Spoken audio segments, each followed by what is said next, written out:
here in the Bronx between Grand Concourse and Fordham, and I'm here with Mike, one of the co-founders of the Bronx Brand. Hello, I'm Mike. They just renamed this Big Pump Plaza a couple months ago. I don't know if you can see it. Can you see it when I'm messing up? Right there, right there, right there. Big Pump Plaza. All right, we're gonna go inside and we're gonna talk and learn a little bit more about the Bronx Brand.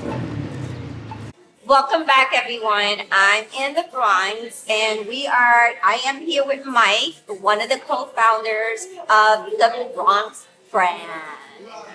And Mike, tell us what we're about to eat. So we're about to eat PRIDE-FOR, which is mango, fried cheese, salami, and eggs. Fried cheese, Dominican food. So, Mike's mom is one of the members in my club, Women United of Westchester. And I found out that Mike has this company called the Bronx Brand. And when I saw the t-shirts, I fell in love with them. I don't know if you see them. Okay. Mine has the name of where I was born, Morisania, Merrill's. And I love all their t-shirts, their jackets, and so on. And I said, you know what? I was born and raised in the South Bronx. I want to know what this young guy here has developed. I know the company was created in 2015. Yes. And you wanted to highlight the culture of the Bronx. Yes. Tell me what inspired you to do that. So for me, I feel like the Bronx is the most creative place on the planet. I think that right now, pop culture follows kind of like the Bronx's movement, especially with hip hop. So I think the Bronx should be kind of put into place creatively and influentially at a city like Paris. Paris. Yeah. So for me, the Bronx has influenced so many different things in our culture that many people aren't necessarily aware of. So we want to highlight that and to show people, hey, these are things that are coming from the Bronx. Like someone like Stanley Kubrick, who's influenced film in a tremendous way. Like he came from the Bronx. You've got Al Pacino. Al Pacino, yeah. Famous actor, came from the Bronx. Ralph Lauren, who's influenced fashion, came from the Bronx. Stan Lee has roots in the Bronx. He moved to the Bronx at 8 and created his Marvel characters along with Jack Kirby and a couple others. And he's from the Bronx. And this Marvel universe is now influencing kids, you know? So there's so many different movements and culture that has been influenced by the people of the Bronx. And we wanted to highlight that and to show people, hey, like, we need to show the Bronx some more respect. Yes, definitely. And a lot of people don't know of all those celebrities and all those famous people that actually came from the Bronx. Yeah. Why don't you go ahead and name some of them again? Go ahead, so they can hear it. So Ralph Lauren, Al Pacino, Stanley Kubrick. All from the Bronx. All from the Bronx. We've also got, obviously, SWIZZ, Big Pun, KRS-One, Jennifer Lopez, Sonia Sotomayor, who is the Supreme Court Justice, who's going to be presiding over things that are going to affect us forever. You've also got Colin Powell has roots in the Bronx. You've got We got a lot of people. There's a lot of It's so many that we just can't probably remember all of them now. Now, what are you doing in reference to collaborating with other creative designers and other people here from the Bronx? They want to start the business, or just helping them out. Yeah. What is your company? Your kind of our goal. Yeah. Yeah. So our mission is we want to showcase Bronx creativity.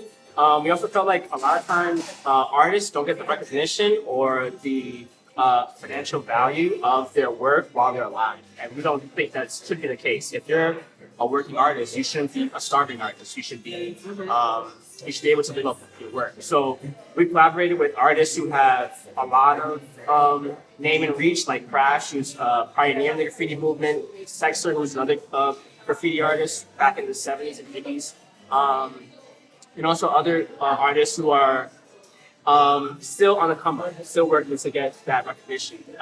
We want to be a platform for those artists. So what we do is we collaborate with those artists. They earn a revenue share from every sale that they make on their designs. Right. So different than a profit split. With a profit split, I felt like sometimes profits could be hidden from artists, and we wanted to show, hey, no matter what happens, this is what you're going to get from each sale. we cover all the manufacturing costs. If a customer uses a discount code, we cover those costs. You are going to get this revenue split no matter what.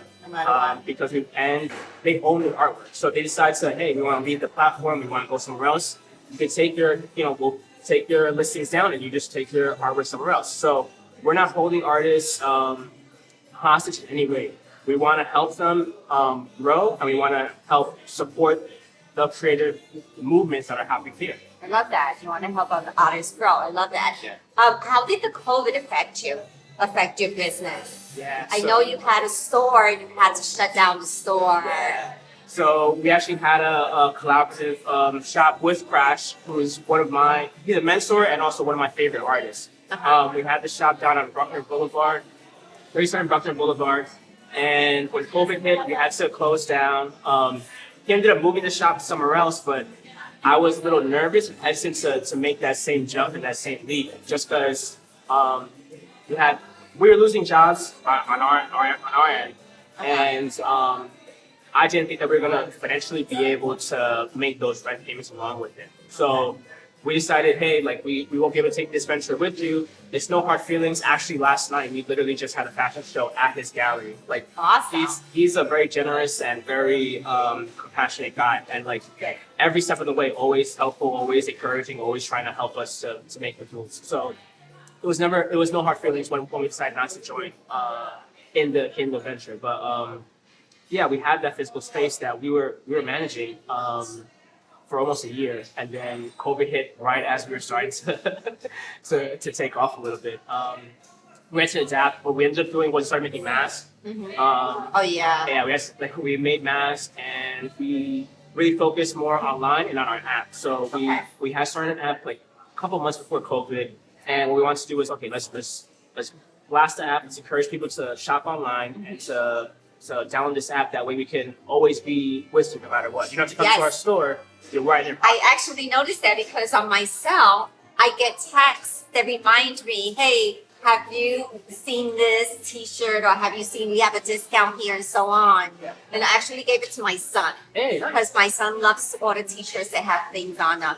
I'm actually wearing one of his hats. I don't know if you see it. And I want you to explain what this symbol means, the two arms crossed with the fist. Yeah.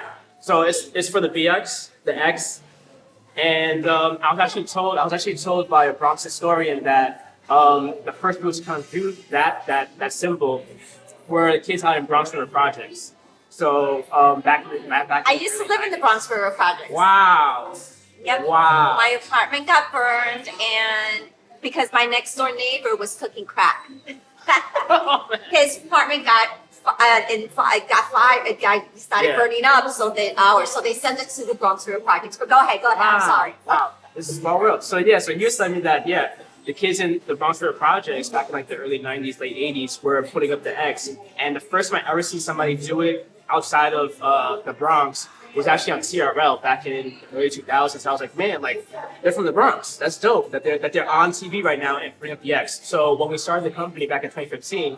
I feel like this is the symbol of the Bronx. It's a symbol of strength. It's a symbol of resiliency. It's a symbol of our culture. And I couldn't think of any other representation of the Bronx that would best fit our brand than the X. I love it.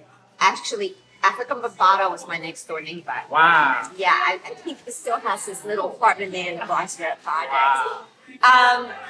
What advice can you give teenagers out there that want to start their own clothing company? I know that the clothing industry has a lot of competition. Yes. So what advice can you give them? I know there's a lot of like 16-year-olds. As a matter of fact, I'm going to interview a little girl who started her company with her grandmom, and it's called Ma Adventures. And her t-shirts are made out of like designs from plants and flowers and stuff.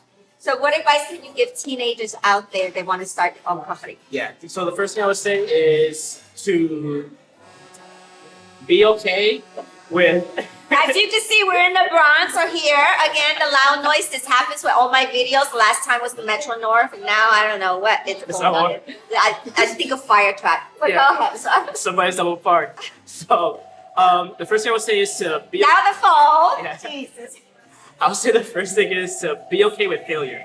Be okay with failure. I think sometimes it gets a little difficult when you're trying to start something and you realize that things may not go as planned.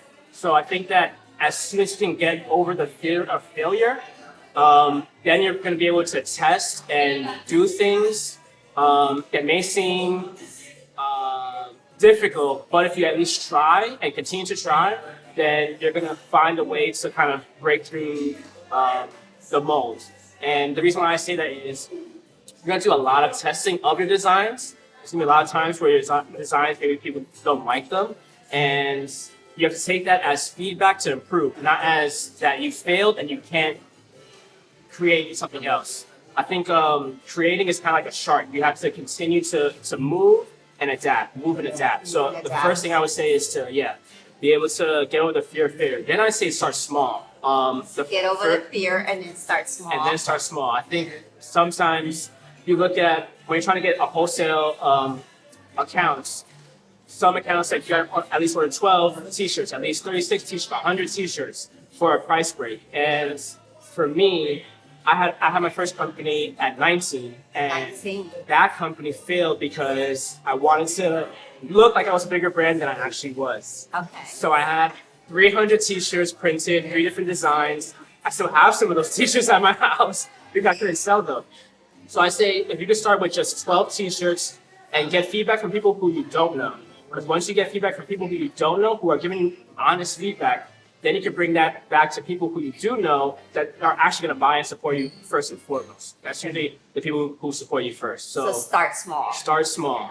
And when you get the feedback from people, listen. Because sometimes people give you some feedback, hey, I didn't like the design, or this wasn't a good fit. And you go back to the drawing board and come back to them and say, hey, what about now? You know? So listen. So definitely start listen. small and get over your fear of failure. Get over your fear of failure. All right.